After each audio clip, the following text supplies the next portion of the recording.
We are almost at the end of curriculum pick season, and today I am bringing you my math picks for the 2025 to 2026 school year.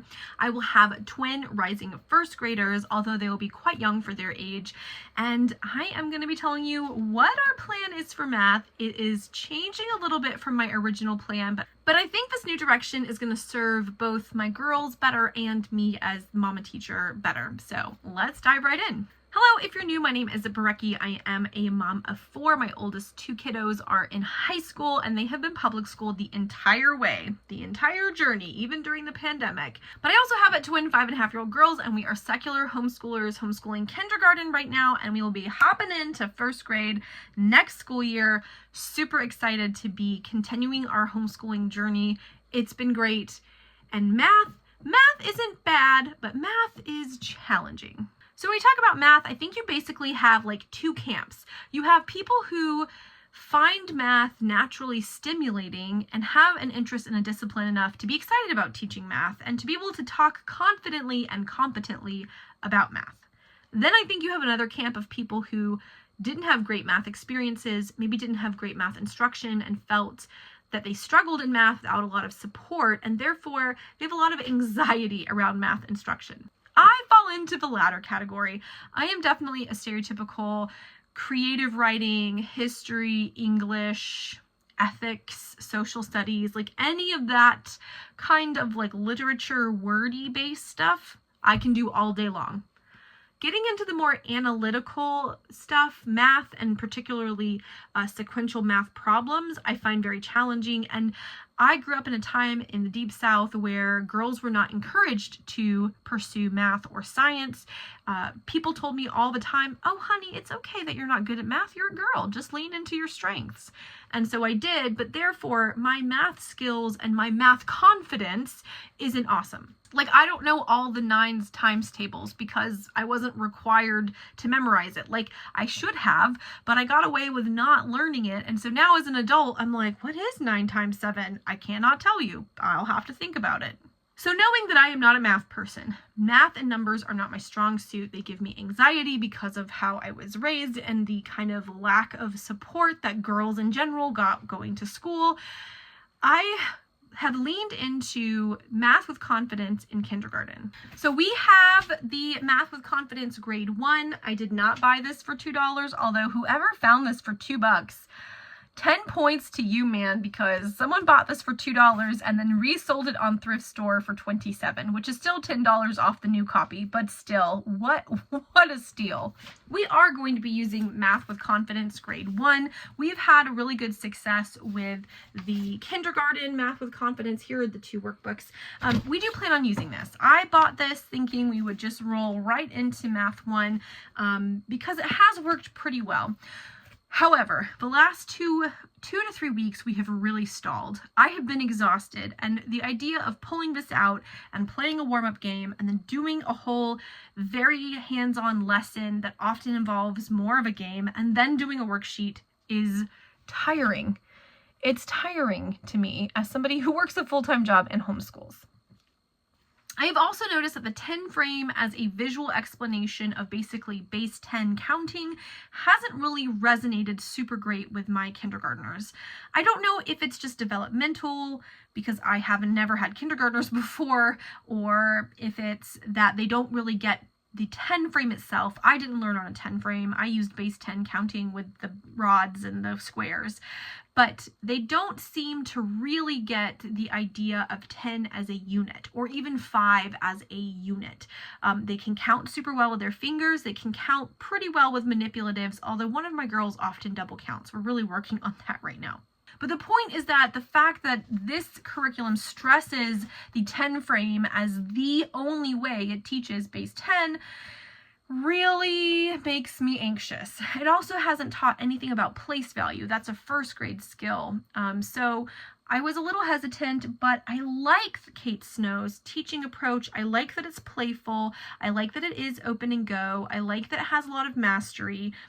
I like a lot of this program. I mean, I went ahead and I bought this copy used, but these are 2 brand new workbooks. These are not cheap. I brought both of them. And the workbooks do get more complicated as you go on. So you have for every lesson, it's not just one page, it's a front and a back for every lesson now going forward. But these are fun, these are beautiful, these are kind of playful, which is great. So I got a copy for each of my girls because I was like, oh, I am just going to be doing Math with Confidence. It's worked for us.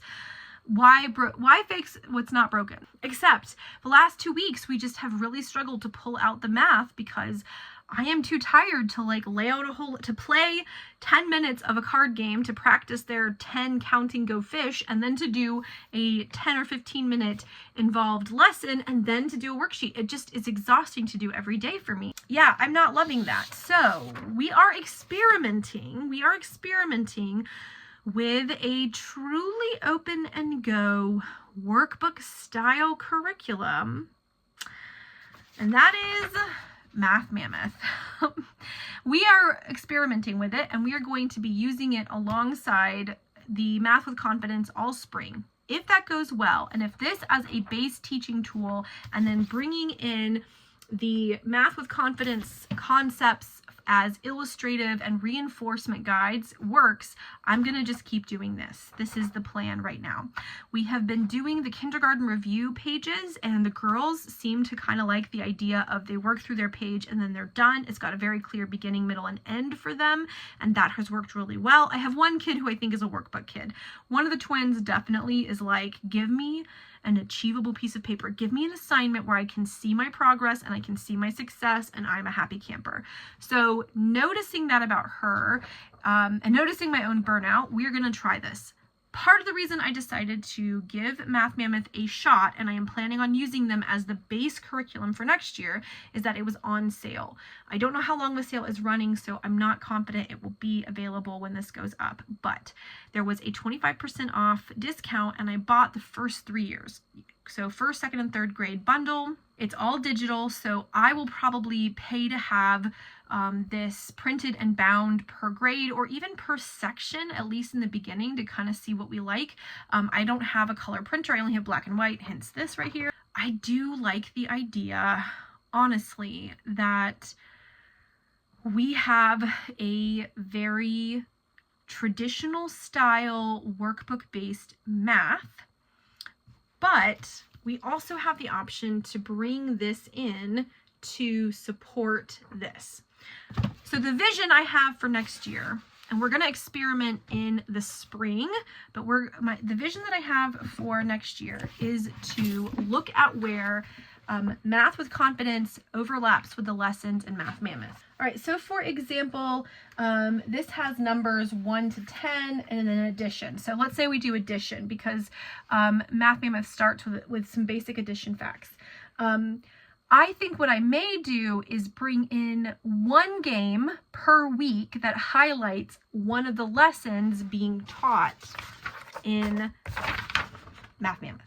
So per study, what I'll do is go through and look at, is there a really good visual cue or game that we can integrate and try to play one game a week that reinforces what's being taught on the page in my Math Mammoth. I'm going to experiment with that this spring. Now, Math Mammoth does not have a kindergarten curriculum, or if she does, it's not in her bundle, but I don't think she has a kindergarten curriculum. So I'm actually going to look at hopping ahead and doing some very slow, like one lesson a week, and then using Math with Confidence for the other lessons on addition for first grade, just to see how that balance goes. Here's what I think is going to happen. I think the fact that we're going to get one simple lesson that's completely straightforward that we can do in 10 minutes, and then we'll have a day where it's more game based, and then maybe a day where we go back to a simple lesson. I think that that's going to allow us enough variety that I don't feel burned out and they don't feel bored. Because even gameplay, it can feel like a lot of work when it's not special. And since so much of Math with Confidence is this very interactive gameplay, it can feel tiring. Y'all, I am filming after the kids are in bed, and I swear I just heard one of them get up, but now I don't hear them walking around. So my plan for first grade math is going to be a combination of Math Mammoth and Math with Confidence. I'm going to let you know how that goes, and we're going to experiment a little bit in the spring to make sure that's our jive, but that's my plan. My plan is to combo these two books, a more experiential, a more play-based math with this more traditional style math, and let it work for us. Comment down below and let me know what your math picks are, particularly for your early learner years.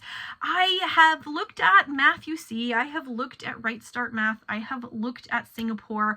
They didn't resonate with me, but I'd be happy to hear your thoughts. I do want to use the curriculum that I already own, but if you have a math curriculum that you think really combines the two of these, let me know. This is my plan. We're going to experiment with the plan, and if we have any major adjustments, I will tell you about that plan. But I really liked Math with Confidence. I just think the level of teacher-led input to create all these different scenarios and putting the things on the 10 frame and finding the stuffed animals and lining them all. I mean, doing that like once in a while or like once a week would be fine, but that level of input every single day was making it really tiring on me, when we also have a very teacher-intensive phonics course and a very teacher-intensive reading course. Like, everything is teacher intensive in these years, and man alive, it was wearing me out. All right, I hope that has given you some ideas about how you can take a curriculum and make it work for you. You don't have to follow even a math curriculum perfectly. You can blend them. It just might take a little bit of experimentation and maybe some support of someone who's better at math than you are, or maybe you're really good at math and it seems easy. But I just want to give you permission to, as long as you are teaching math in a linear fashion where the pieces are building, you can hop and skip around different curriculum that is teaching those basic ideas. And as long as you're kind of using at least one as a major guide, right? I think the fact that I want to use Math Mammoth as my kind of spine guide, and then I want to use Math Confidence to add in, I don't know. If I don't like it, I can just go back to just using Math with Confidence, and I've got the workbooks and I'll hold on to them for a while. And if we don't end up using them, I'll take them to my homeschool consignment shop and trade them in for credits. But yeah, take the parts that work for you, blend them with other things that work for you, create a curriculum that matches your kid and you as the instructor, that also works for you as the teacher, because my kids may have loved Math with Confidence, but if it was burning me out, then it wasn't sustainable. Anyways, hope you guys are doing well. Let me know what you're going to be using. I'm always interested in what your picks are, and until the next video.